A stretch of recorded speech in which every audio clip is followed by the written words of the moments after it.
Two of the lightest super shoes ever created, going head to head in today's comparison. Today we're breaking down the Adidas Adizero Adios Pro Evo 2 and the ASICS Metaspeed Ray. What's up everybody, I'm Eric McIntyre, aka Rad Dad Bod, and you're watching Rad Dad Bod TV, where we review running shoes. If it's your first time watching one of my videos, you may notice some timestamps below, so feel free to jump around the various parts of the review, but if you do so, I'd sure appreciate if you come back, watch the full video when you get a sec, 'cause I put a lot of time and effort into these.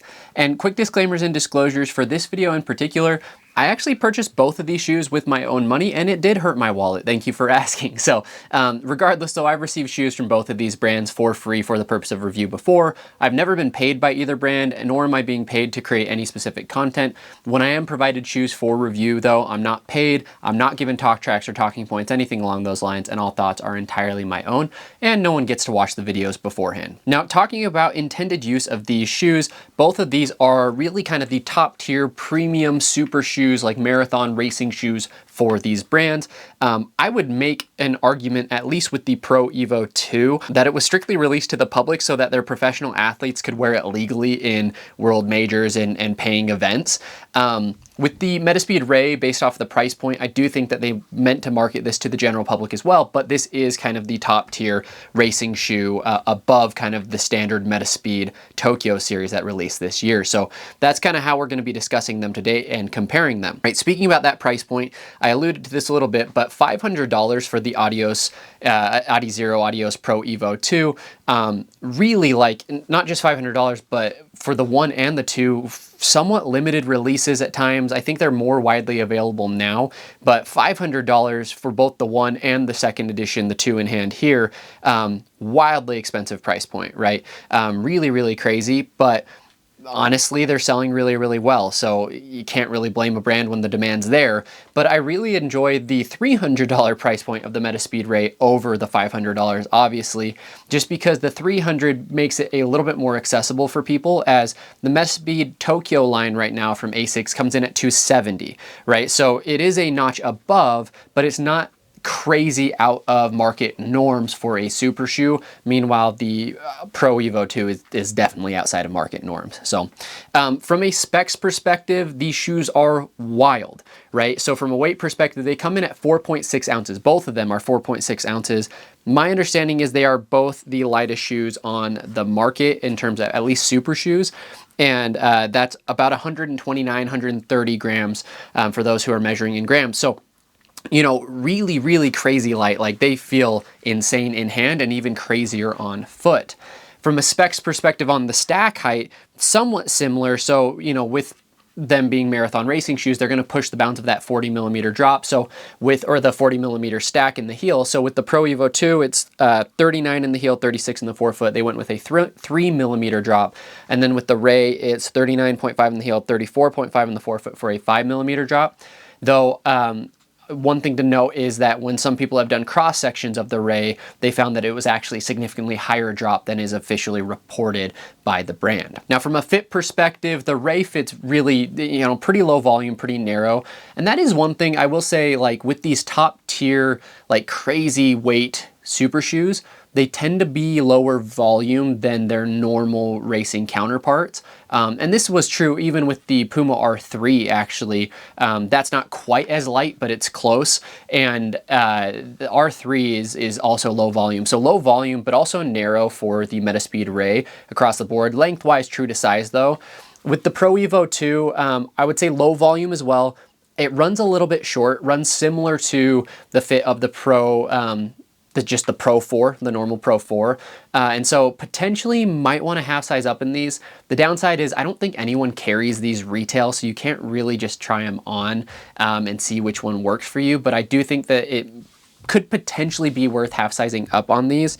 And then I would say that, yeah, you know, it's got kind of an awkward fit. I would say it's like narrow-ish through the midfoot, and then the heel can cause some, it's not wide, but there is some bagginess issues in the upper, and it's more to do with the upper and the material and the fit that way, so we'll talk about that here in just a second. So moving to the uppers, right, you have a matrix upper for the Ray, and a matrix upper is very, very thin, very breathable, but it's actually like really strong, a really strong weave, and tends to be very, very durable.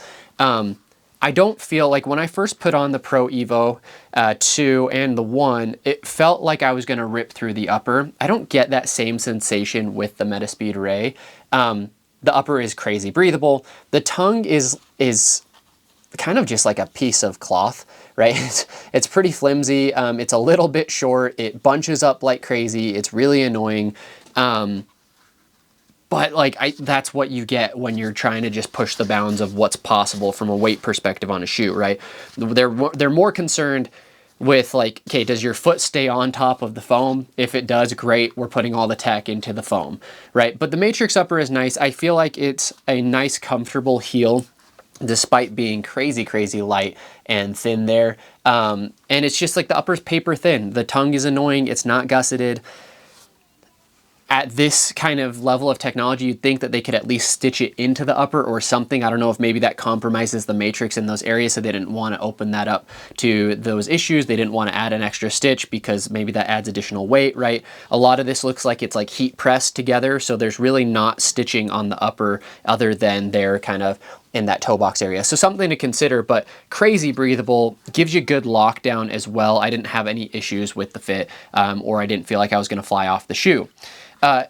Here with the Adios or the Pro Evo 2, this is a micro mesh upper, and it is equally as thin. I think it's thinner, probably more breathable, but I don't feel like it is as durable as the Metaspeed Ray, and I don't feel like the lockdown is there as well. The tongue has similar issues. It's actually micro mesh, so it's not a different material. It's the same material as the rest of the upper. And it, you know, the tongue bunches up. Again, it's a low volume shoe. It's kind of hard to get on. The tongue is really short, and I feel like to get good lockdown in the shoe, you did have to use the runner's knot, or you do have to use the runner's knot. But because the tongue is so short, that ends up putting some lace pressure on the top of your foot, and that gets a little bit annoying.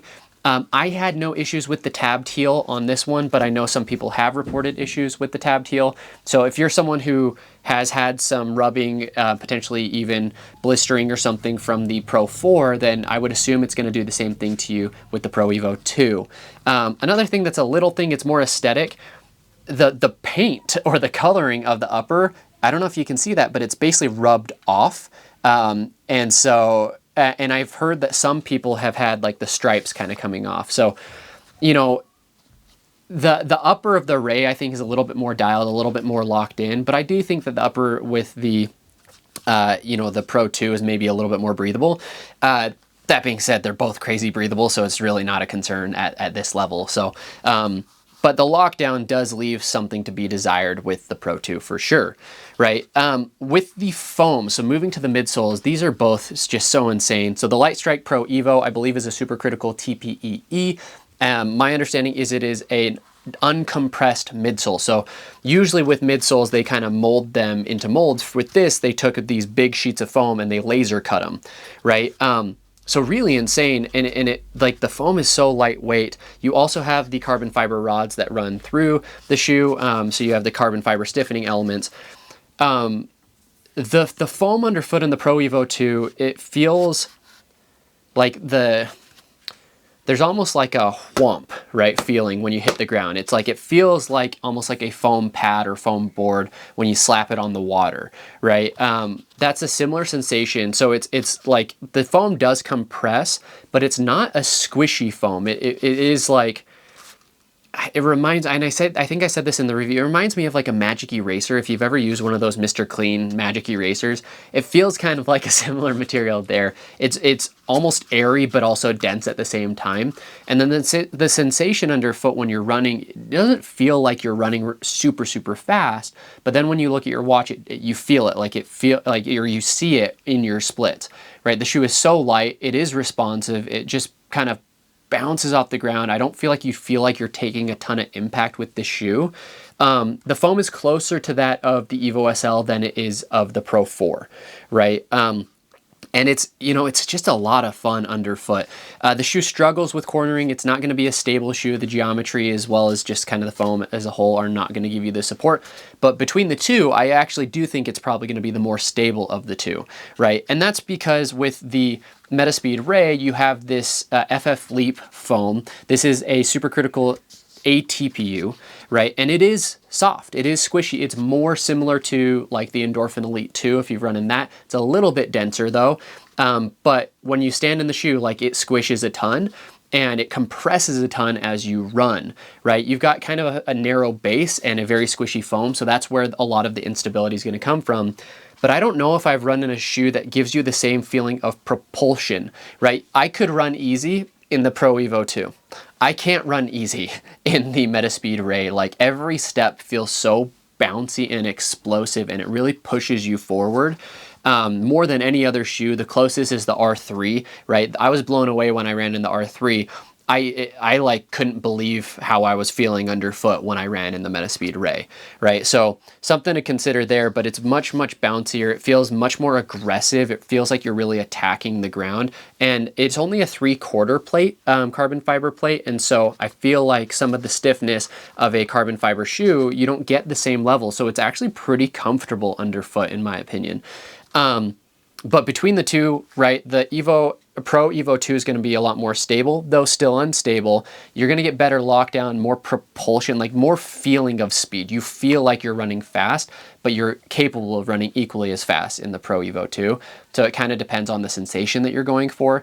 Both are just kind of crazy and unique in their own sense. So moving to the outsoles, both of them have pretty aggressive outsoles, or pretty good like sticky outsoles. So you have the poured rubber on the Pro Evo 2. I have some major durability concerns. Now, the Pro Evo 2 has been pretty pretty upfront about they're only really supposed to last like one full marathon, right? So like an acclimation period of probably 20 to 30 miles plus a full marathon. So you're probably looking at like what they would explain as like around 50 miles of like peak performance in this shoe, and that's all it's good for, right? Now, some people have already looked at, okay, well, what's the responsiveness of the foam once you take it to 100 miles and whatnot, and it just loses some of its pop, but it's so crazy that you can still take it that far. But the outsole, I think, would be my major concern, because as soon as you get into this foam, the exposed foam, it's going to really tear away, and you can see that some of that texturing or the pattern of the outsole, like some of that rubber is starting to come off already. And I only have, I think, like 35 or 40-ish miles on these shoes, right? The Metaspeed Ray is going to be a much more durable outsole, equally as grippy in my mind. It does a really good job. You have almost no coverage though in the heel, which you have a little bit more with the Pro Evo 2, but like pretty much none there in the Metaspeed Ray. But you can see right there, like the foam's starting to eat away there in the forefoot area where that's exposed. And so, you know, same thing. I don't think the Ray was advertised quite as like again, this was like, hey, they basically said this shoe is only good for one race. I don't recall ASICS saying that, but my assumption is it's pretty much the same thing. When you have a shoe that is supposed to be this crazy light, like they're sacrificing a lot of things to get it to this weight, and to perform at its peak performance. I mean, you can see that the foam is like crazy wrinkling there and compressing, and I almost feel like the foam, the midsole, is like changing shape the more and more I run in it, because it compresses like crazy. So the foam almost has no difference in the Pro Evo 2. But one thing if you could see it, it's maybe hard to see, but the rods, the carbon fiber rods, are actually starting to show through the bottom of the shoe. And keep in mind, I've got a heavy stride, so I probably compress these pretty good. But yeah, overall, from an outsole perspective, both are really good. Now, as far as my pick between the two, both from a cost standpoint and just from an overall sensation standpoint, like I think that the Metaspeed Ray is likely going to be my top super shoe of the year. Just that foam is so fun. Now, can I take this 26.2? That I'm not sure because of how aggressive it is. I'm very confident I could take this 26.2. In fact, I've run a marathon in the first version of it, right? So, you know, I'm going to be training again for Tokyo, so we'll see as I kind of ramp up my mileage. I'll probably try and put some 20 milers or something on these shoes to kind of test it. But right now, my pick, I would lean the Metaspeed Ray. I think it's more fun. I think it is more aggressive. But I think for the price point, for one, $300 is a lot better than $500. And I do think that the upper is just a lot more streamlined, a lot more dialed in. And especially when I'm paying this much money for a shoe, I really want it to be dialed in. It's not like, I mean, it is its own fault that maybe it's unstable, but like that, like, you know that going into this shoe that it's supposed to be dedicated for 4-foot midfoot strikers, and it is supposed to be aggressive, it is supposed to be unstable, right? You know that kind of buying it. So all in all, I lean this way, not just because of price. I think even if they were the same price, I'd still lean this way, but even more so because of the price. So just some final thoughts. Really cool what brands are doing, just trying to get lower and lower in weight. Mizuno should be releasing a shoe that should compete in weight with these guys. The R3 from Puma is not quite at this tier in terms of weight, but is in this tier, in my opinion, in terms of performance, right? But also crazy, crazy light. And so really cool to see brands just getting creative and pushing the bounds, both from a foam standpoint and from just like a midsole geometry, and, you know, with these uppers trying to sacrifice weight. Like, I'm excited to see what's to come for 2026, because I feel like every brand is now trying to create their premium version of their marathon racing shoe, and I think it's going to create some really, really interesting stuff on the market. So if you watched this far, I sure appreciate you. Let me know in the comments what questions you have, what other comparisons you'd like to see, and if you'd like to support the channel, there's a couple of different ways. You know, please subscribe already if you haven't. Hit that like button, turn on those notifications. Also, if you're in the need of any running tights, and especially for the marathon, you're looking for something to be able to store a lot of gels, my favorite are the Wallaco Distance half tights. I do have an affiliate code in the description below. Basically, if you use RADDAD20 at checkout, you get 20% off and I get a 15% kickback. And then also I work with Fuel Goods for all of my fueling needs, whether that's pre, during, or post run. And so if you need any electrolytes, any gels, any post run nutrition, or just any snacks, things like that, please consider using the link in the description below to get some of your nutrition as well. So appreciate you sticking around this far. We're going to end up with a question as always, which is, what price point is appropriate for this top tier or higher tier of super shoe? Let me know in the comments below. Thanks everybody.